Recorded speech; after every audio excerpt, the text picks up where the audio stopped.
அடுத்ததாக விரைவுச் செய்திகள் சிலவற்றை பார்க்கலாம். சசிகலாவுக்கு சிறையில் சொகுசு வசதி செய்து கொடுக்கப்பட்டதாக தொடரப்பட்ட வழக்கில் லஞ்ச ஒழிப்பு போலீசார் உரிய நடவடிக்கை எடுக்காவிட்டால் கர்நாடக மாநில தலைமைச் செயலாளரை ஆஜராக உத்தரவிட வேண்டியிருக்கும் என கர்நாடக உயர்நீதிமன்றம் எச்சரிக்கை விடுத்துள்ளது. பெங்களூரு சிறையில் சசிகலா அடைக்கப்பட்டிருந்த போது லஞ்சம் பெற்றுக்கொண்டு அவருக்கு சொகுசு வசதிகளை அதிகாரிகள் செய்து கொடுத்ததாக குற்றச்சாட்டு எழுந்தது. இந்த வழக்கில் உரிய விசாரணை நடத்தப்படவில்லை என்றும் அதனை சிபிஐ விசாரிக்க உத்தரவிட வேண்டும் என்றும் கூறி சென்னையைச் சேர்ந்த சமூக ஆர்வலர் கீதா கர்நாடக உயர்நீதிமன்றத்தில் வழக்கு தொடர்ந்திருந்தார். இந்த வழக்கு இன்று விசாரணைக்கு வந்தபோது 30 நாட்கள் கால அவகாசம் தருவதாகவும் அதற்குள் உரிய அனுமதி பெற்று சம்பந்தப்பட்ட அதிகாரிகள் மீது நடவடிக்கை எடுக்க வேண்டும் எனவும் நீதிபதி அறிவுறுத்தினார்.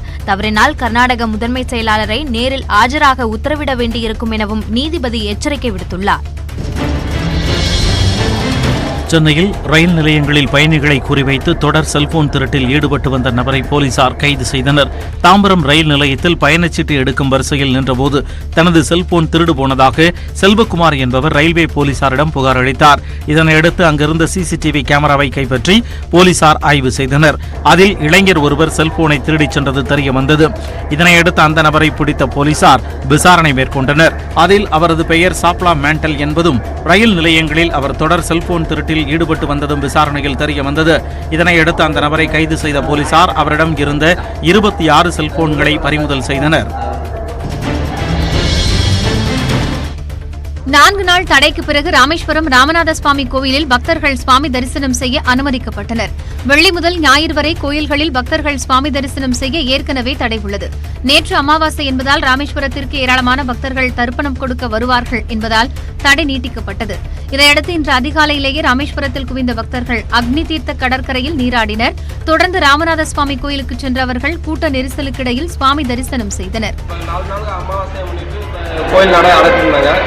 இந்த செவ்வாய்க்கிழமைனால தரிசனத்துக்கு இன்னைக்கு காத்திருந்து ரொம்ப நேரம் காத்திருந்து இன்னைக்கு தரிசனம் பார்த்துருக்கோம். இதில் என்ன ஒரு பார்த்தீங்கன்னா கொரோனா தடுப்பு எல்லாம் கரெக்டாக பார்த்து எல்லாம் பண்ணி அனுப்பிவிட்டாங்க. இந்த 21 தீர்த்தம் மட்டும் உங்களுக்கு இருந்தால் கொஞ்சம் நல்லா இருந்திருக்கும் மாதிரி தோணுது. தமிழக அரசு பரிசீலனை பண்ணால் கொஞ்சம் நல்லா இருக்கும். மட்டும் கோவில்களில் முட்டை போடும் பணியாளர்களுக்கு மாதந்தோறும் 5000 ரூபாய் ஊக்கத்தொகையாக வழங்கப்படும் என்று இந்து சமய அறநிலையத்துறை அமைச்சர் சேகர்பாபு தெரிவித்துள்ளார். பேரவையில் நேரமில்லா நேரத்தில் பேசிய திமுக எம்எல்ஏக்கள் கோவி செழியன், நந்தகுமார் ஆகியோர் மொட்டை போடும் பணியாளர்கள் குறித்து கவனஈர்ப்பு தீர்மானம் கொண்டு வந்தனர். அப்போது மொட்டைக்கு இனி கட்டணம் இல்லை என்ற திட்டத்தால் அந்த தொழில் செய்யும் பணியாளர்களின் வாழ்வாதாரம் பாதிக்கப்பட்டுள்ளதாக அவர்கள் குறிப்பிட்டனர். இதற்கு பதிலளித்த அமைச்சர் சேகர்பாபு 1749 பணியாளர்களுக்கு அடையாள அட்டை வழங்கப்பட்டு அவர்களுக்கு மாதந்தோறும் 5000 ரூபாய் ஊக்கத்தொகை வழங்கப்படும் என்றார். கோவையில் சாலையின் நடுவே பெண்ணின் சடலத்தை வீசிவிட்டு சென்ற நபர்களை போலீசார் தேடி வருகின்றனர். கோவை சின்னையம்பாளையம் சோதனைச் சாவடி அருகே சாலையின் நடுவே சுமார் 50 வயது பெண்ணின் சடலம் கிடப்பதாக காவல்துறையினருக்கு தகவல் கிடைத்தது. இதையடுத்து அங்கு சென்ற காவலர்கள் உடலை மீட்டு பிரேத பரிசோதனைக்காக அரசு மருத்துவமனைக்கு அனுப்பி வைத்தனர். இது தொடர்பாக அப்பகுதியில் இருந்து சிசிடிவி கேமராவை கைப்பற்றி போலீசார் ஆய்வு செய்தனர். அதில் அவ்வழியாக சென்ற ஸ்கார்பியோ கார் சென்ற பிறகு சாலையில் சடலம் கிடக்கும் காட்சி பதிவாகியுள்ளது. இதையடுத்து கணியூர் சுங்கச்சாவடியில் பதிவான அந்த காரின் விவரங்களை சேகரித்து பிள்ளமேடு போலீசார் விசாரணை மேற்கொண்டு வருகின்றனர். கன்னியாகுமரியில் பெய்து வரும் தொடர் மழையால் திருப்பரப்பு அருவியில் தண்ணீர் ஆர்ப்பரித்து கொட்டுகிறது. நீர்பிடிப்பு பகுதிகளில் பெய்யும் மழை காரணமாக 48 அடி கொள்ளளவு கொண்ட பேச்சிப்பாறை அணையின் நீர்மட்டம் 44 அடியை எட்டியுள்ளது. வினாடிக்கு 1536 கன அடி உபரிநீர் திறக்கப்படுவதால் கோதை ஆற்றில் வெள்ளப்பெருக்கு ஏற்பட்டுள்ளது. தாமிரபரணி ஆற்றிலும் நீர்வரத்து அதிகரித்துள்ளது. சென்னையை அடுத்த குன்றத்தூர் அருகே ஏடிஎம் எந்திரத்தை கல்லால் உடைத்து பணம் எடுக்க முயன்றவரால் பரபரப்பு ஏற்பட்டது. மணஞ்சேரியில் உள்ள தனியார் ஏடிஎம் மையத்திற்குள் நுழைந்த ஒருவர் கல்லால் எந்திரத்தை உடைப்பதாக குன்றத்தூர் போலீசாருக்கு தகவல் வந்தது. இதனையடுத்து அங்கு சென்ற போலீசார் அந்த நபரை சுற்றி வளைத்து பிடித்தனர். அவரிடம் நடத்தப்பட்ட விசாரணையில் அவரது பெயர் முத்துராமன் என்பதும் மனைவியுடன் இரவு ஏற்பட்ட சண்டையால் வீட்டை விட்டு வெளியேறியதும் தெரிய வந்தது. திருவள்ளூரில் உள்ள உறவினர் வீட்டிற்கு செல்ல முடிவு செய்த முத்துராமன் ஏடிஎம்மில் பணம் எடுக்க சென்றுள்ளார். ஏடிஎம் கார்டு தன்னிடம் இல்லாததால் எந்திரத்தை உடைத்து பணம் எடுக்க முயன்றதாக வாக்குமூலம் அளித்துள்ளார். மன அழுத்தத்திற்கு தான் சிகிச்சை பெற்று வருவதாகவும் போலீசில் அவர் கூறியுள்ளார்.